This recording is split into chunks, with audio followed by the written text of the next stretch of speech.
Meghan Trainor. What a great one. Carol Vorderman here on BBC Radio Wales. Now, my next guest is an Aussie. He's from Melbourne. His name is Jared Pickford. And smack bang in the middle of his radio career, Jared found himself in the midst of a self-proclaimed quarter-life crisis. I do love a fraction, Jared. Which saw him ditch his radio career to embark on a global adventure to capture stories of other 20-somethings. He's a bit older now.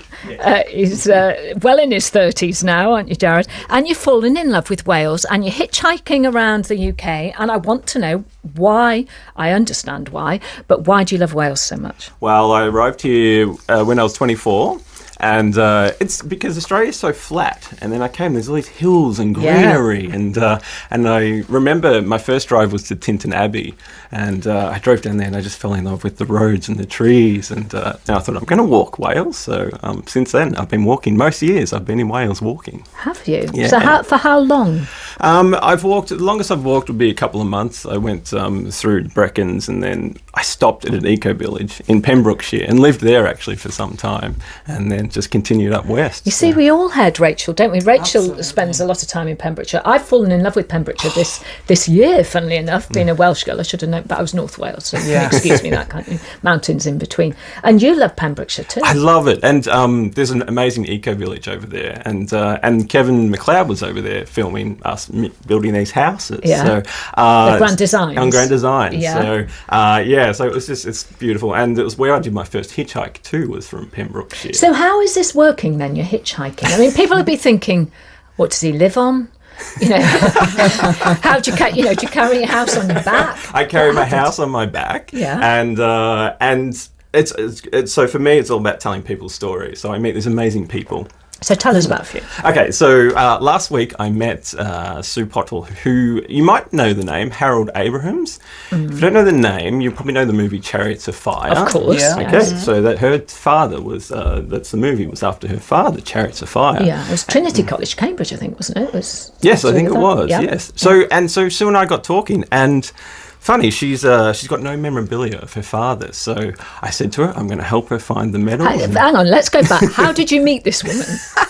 So I got a hitchhike from Bala, and I met a lady called Catherine, and she was doing her meat run because she was at the local butcher's. Yeah. And then she said, I'll drop you at Harlech, and so I dropped me at Harlech, and I can't say probably Harlech. Thank you. Yeah. And then I got out and walked into this antique store. I was looking for a book, and then there was Bob and Sue sitting there. They're friends in their late 80s who own this little antique store, and then I got talking to them. And Bob had a didgeridoo, and he said, "Can you play my didgeridoo?" And what are you doing, Harlech?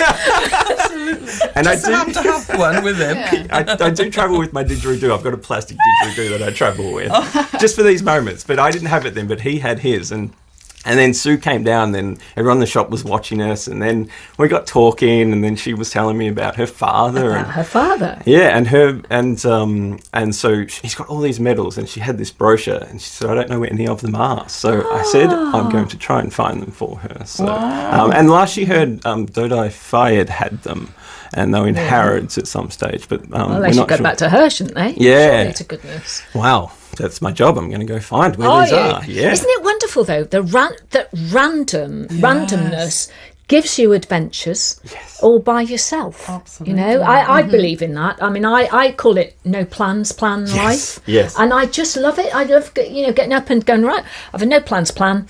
Well, I'll go in that direction. I'll do this. I'll do it. And it always ends up, well, generally with a party and a good belly laugh somewhere. Very much so. It does, though. Yeah, it really does. Joe? Every time. Every day I'll meet someone amazing, and then just we delve in their stories and their lives, and then they take me, Catherine took me on a tour of West Wales and showed me some waterfalls up there and camping spots, and always. So, and then that's why I fell in love with hitchhiking. It's always my little mini holidays. So this is a big holiday, this one. So. And you've got a podcast as well. So I've got a podcast. It's called The Hitchhiker, and I post a lot of things on Instagram and at The Hitchhiker Podcast. Yeah. So you can follow me on Instagram and Twitter and Facebook also. Going to, definitely. definitely. Wonderful. Now, Rachel and Sarah are South Wales girls. I'm a North Wales girl. Oh, hang on. I'm a Mid Wales girl. Oh, you're a Mid Wales girl. Thank you very We've much. got the whole spectrum there, haven't we? Okay. We're all So obsessed we with have Pembrokeshire. South, Mid and North. Definitely yes. North. So I lived in a town called Prestatyn and then in Denbigh, Dimbych, and I went to school all my life in Rhyl. Have you ever been to any of those places? Okay, so last week I actually hitchhiked from near Rhyl last week. Did you? And a lady called Anna Jones picked me up, and she was a teacher at Rhyl. Oh, So, babe. and she said she didn't teach you, but she knew that you went Oh, she to the wouldn't have school. taught me. She'd be about 127 now to taught me. But, And that was beautiful because I'd never been. I'd been up that part of Wales, but not along that part of Yeah. Wales. And Yeah. and when I discovered Harlech, I was like, this is such a beautiful village. I know. We have a lot of castles up there. A lot of castles. Like every village had a castle, a lot of more or castles. less. They're my favourite. And my favourite castle is a Raglan Castle. Rivlin? Yeah, Raglan. Raglan. When's not far from here. Oh, sorry, Down in Monmouth. I've got Monmouthshire. Rivlin in my head. And the Tinton Abbey is quite beautiful too. Yeah, Tinton Abbey is absolutely stunning. beautiful. So- Have Yeah. you hitchhiked around the valleys? I haven't yet, but I think it's nearly time. If you like So- waterfalls, you should go to the Neath Valley. the Neath Valley. Yeah, some Really? beautiful ones there. Dulais Falls, and also up in Pontydd Fechan as well, at the top of Glenneath, which So- is fantastic. That might happen this week, actually. So I have I no would- plans. I just go where people tell me to go. Oh, So. there we go, Neath. Neath. It's all about Neath. Noted. It's all about Neath this morning. Now, Jared, what I love is this attitude to life that you have, which is just like a free spirit, really, and just going around, and obviously such a happy life.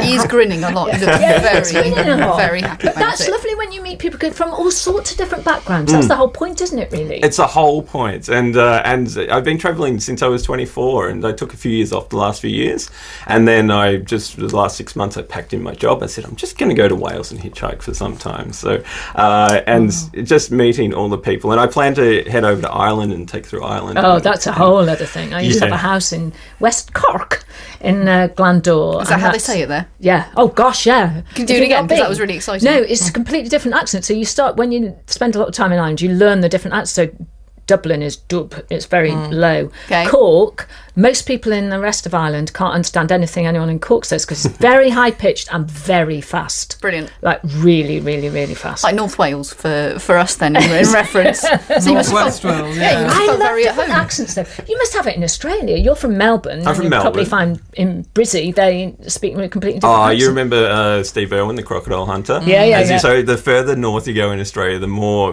we call it ochre, the more ochre they become in real Australian. Yeah. And, But isn't it great? It's great to celebrate differences. That's what I think, anyway. Yeah, You don't totally. all want to be the same. That's very true. Yeah. Would you agree with that, Jared? Absolutely, and we're quite lucky in Australia. We've got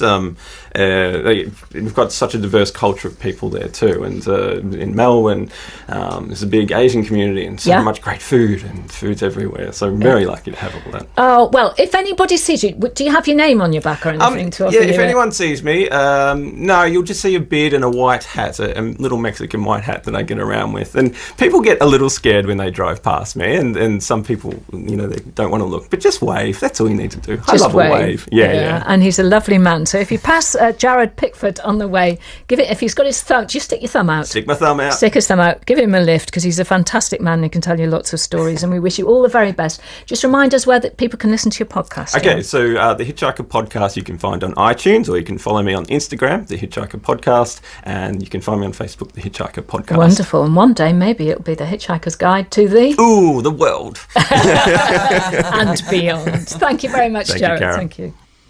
Science on BBC Radio Wales. We're poised on the brink of a revolution.